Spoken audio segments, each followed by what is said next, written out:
Busy kayo? May papareview ako sa inyo. May baga tayong t-shirt na dumating. Tingnan nyo kung ano masasabi nyo. Parang kupas, boss. Oo nga, parang nalagyan ba ng sunroom? Boss, ba't ganyan? Acid wash ang tawag dyan. Hindi kasi kayo marunong. Style pala yun. Oh, tingnan nyo. Ang ganda ng print. Oh, ayan ang print. Boss, may parang tatlo. Ang kapal. Ito ang print natin. Dito hit press. Ano na to? Dito, boss. Basta print. Pero makapal siya, tingnan nyo. Ang maganda sa kanya, pag sinalat mo, baliktad yung emboss. Ah, yung V yung naka... Ayan o. Yan ang pinaka-picture niya. Ang kapal ng print o. Pati yung kulay.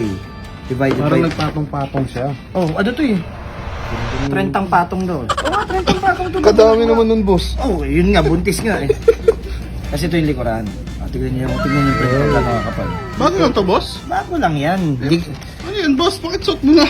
ako pa lang may suot niyan. Tignan niyo. Pati etiketa natin oh. Ang ganda naman eh. The official merch. At, Rubberized pa yung ang ano, gilid print. dyan, oh. Acid wash.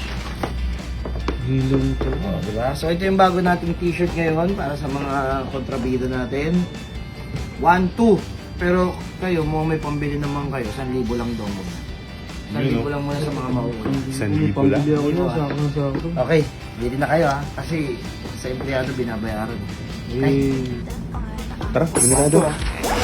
Action down west in the rain like cash flow. Spend a couple racks on a snack, got Astro. Boy so nice, got green like Tesla. Hands in the bag, but he know I'm the best though. Joyride like every time we're outside. Kite so high, pull him in like a